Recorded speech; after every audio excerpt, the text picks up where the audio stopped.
So normal breathing, sir, in and out. What you're gonna do, take a big deep breath in and blow it all the way out.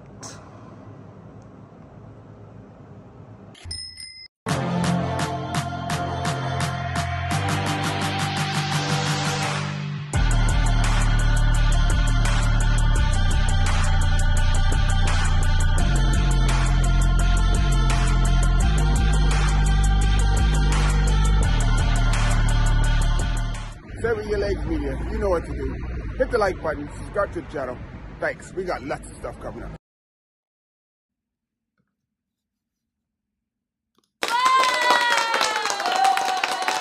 My name is Dennis Louis. This is Say It With Your Legs Media. Thank you for joining us today. And today we're going to be talking about something that it's the people that are skeptical of the performance of athletes when they are doing well and stuff.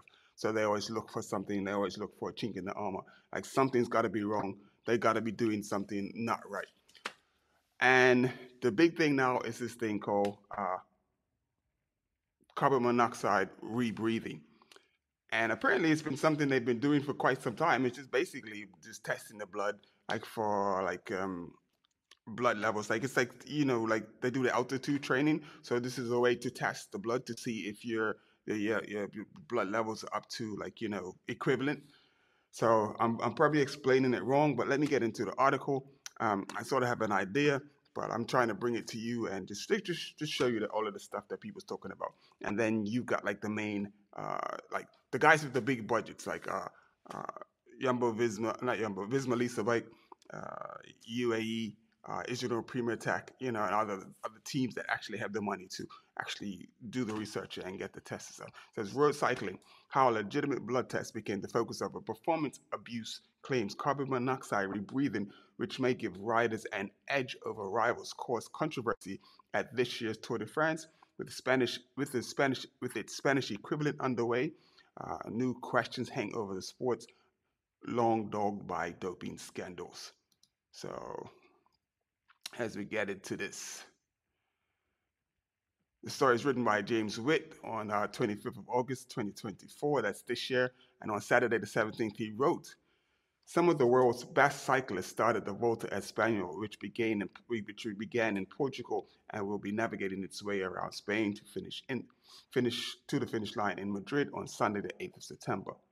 Hopes that the road cycling superstar Tadej Pogacar will look to add the Volta title to his 2024 girod'italia Tour de France triumphs and become the first rider to win all three of the sport's grand tours in the same season were ended at the end of July when the Slovenian opted to skip the Paris Olympics and the 3-week Spanish stage race to prepare for Road Cycling World Championships in September. That was a diplomatic pronouncement, meaning that they snubbed this girl. So he's like, yeah, not me. But on the Garrett Thomas Cycling podcast, the Welsh cyclist revealed, I asked him in the peloton, and he said, I need to keep people in the team happy. We have so many key riders in UAE, Team Emirates. I understand that, meaning the likes of Britain's Adam Yates, Portugal's João Almeida will take center stage, and meaning they might be the ones fielding further questions on the controversial but illegal carbon monoxide rebreathing method, a measurement tool that enables athletes to monitor key blood values such as haemoglobin levels, and that came to light at this year's Tour de France. Carbon monoxide rebreathing is a method that assesses two hemoglobin masses and has been used in altitude training and research for over 20 years. A statement from UAE said, it's a well-established, safe, professional method that is backed by a very large amounts of research.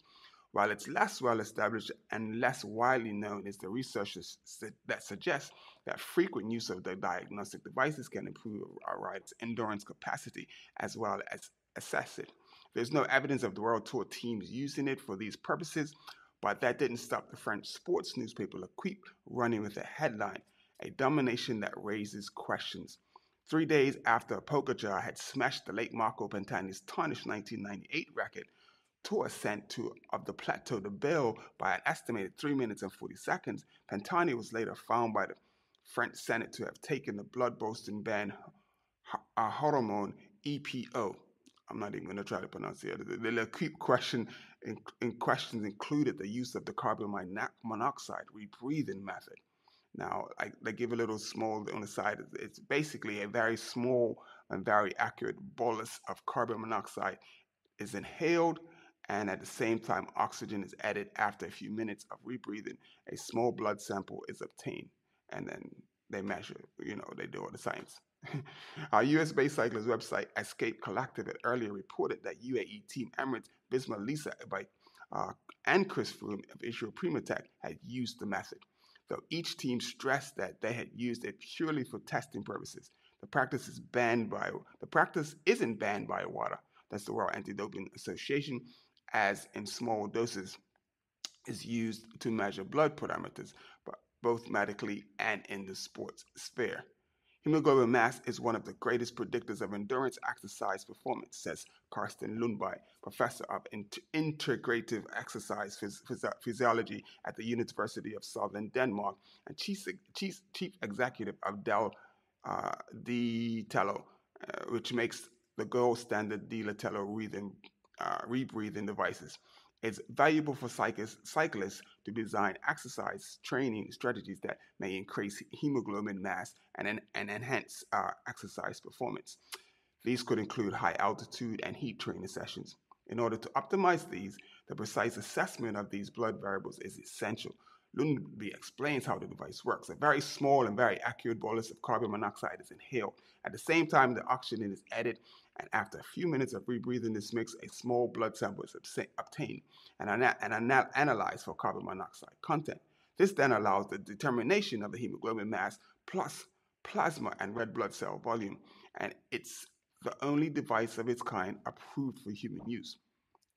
This differs from regular blood tests you or I might have undertaken, and Lundby adds, which only provides hemoglobin concentration and not the total hemoglobin mass or total blood volume. Taking a rebreathing test raises the carbon monoxide level in your blood to just under 6%, says Lundberg. You would have to go about your normal day with levels of you would go about your normal day with levels of about 0.5% just from exhaust and pollution, while smokers is about 8%. For a normal adult, after a rebreathing test, levels would be 2%, but the next morning they're back to normal within the day, even quicker if you exercise during that time. The method was first developed in the 1960s and by eminent researchers, says Lundberg, and has been used extensively ever since. He worked with numerous world tour riders and many world champions and Olympians, the Olympic institutions, to assess hemoglobin mass. There's absolutely nothing new to it, says. And then the next thing is the frequency equals faster cyclists. So not in a measuring sense, it's also dangerous again in the quantities required to measure those blood changes, the potential problems, not to say dangers, and the reason of the topic of carbon monoxide has gained traction, its potential to enhance performance. Before the grand depart of the Tour de France from Florence, Italy, I attended a science and cycling conference in the city of our presentation by Danielle Cardinal, head of the Sports Physiology Performance Laboratory at the Department of Elite Sports. It's the Swedish Sports Confederation. Going to altitude isn't always practical, especially during COVID, he said. Is there another way? That's when he came across the carbon monoxide. So it originally scared him because you may associate the danger of poisoning, because people use carbon monoxide to commit suicide in their cars and stuff. But anyway, our Cardinal explained how carbon monoxide binds the hemoglobin with 240 times the affinity of oxygen to form carbon monoxide hemoglobin. It takes several hours to disassociate from hemoglobin, during which time the oxygen carrying the capacity of blood is lowered. This, said Cardinal, resulted in a surge of EPO similar to that enjoyed by riders at altitude. This led to an increase in hemoglobin in mass and performance. He'd shown it in a yet-to-be published study. Exercise physiologist Dr. Jamie Pringle, who set up a laboratory at English Institute of Sport with the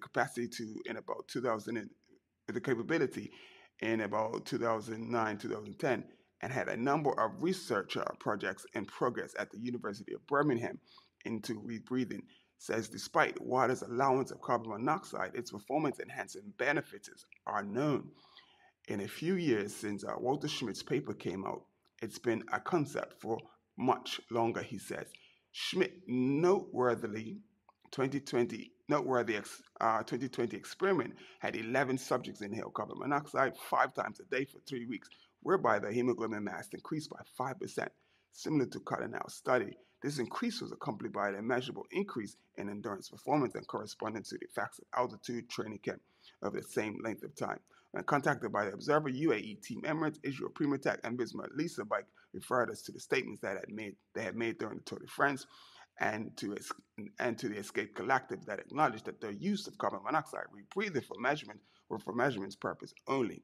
And a statement by the UAE Team Emirates had confirmed that this is a diagnostic tool, not a therapeutic one, while Israel Primatech team statement suggested sole use of the DILO2 blood volume analyzer was for test purposes to measure the impact of altitude. The team did not elaborate on the minute of the test protocol, although Matthew Hejbor, head of performance at the Bismarck Lisa Bike, told Escape Collective that they had been working with Brent Rundstedt for several years. Rundstedt, a professor at the Inland University of Norway and expert in altitude physiology, measures the rider's hemoglobin mass levels at the start and end of an altitude camp. Israel Primatech uses the machine at Tel Aviv University, Salomon Adams Sports Institute, and its testing is supervised by Lundby, who told Escape Collective that the machines are used for measurement purposes only. Lundby told the Observer he views the publication of Schmidt's study as an unfortunate twist since unscrupulous athletes and amateurs might attempt to follow the protocol using crude homemade equipment, which could result in doses that are outright lethal. Anyway, thank you for joining us. I don't know how interesting, hopefully that was sort of interesting, because what it is basically, it's science. It's also basically for those athletes looking for all of the key things that the top guys are doing. So if you have the money, you probably can go and get something like that done. So it's I don't know what to say. It's basically, I just found it a really interesting story, and how no matter how successful riders may be, no matter how talented riders may be, you're always going to get a standout athlete. And if you stand out too much and people just don't like it, and they're going to try to find a way to bring things down. But anyway, that's about it. Hope that was informative for you, and I'm going to try to bring you more stories like this. And if you do like that, please leave a comment. Let me know what you think about this rebreathing thing. Do you think teams are abusing it? Do you think it's a legitimate testing? What you think? Just leave us a comment and let me know what you think. Alrighty, remember, hit the like button, subscribe to the channel. Thank you for joining us.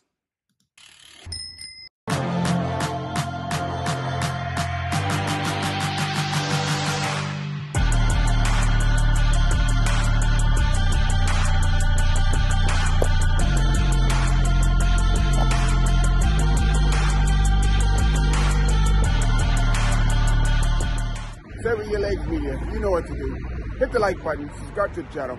Thanks. We got lots of stuff coming up.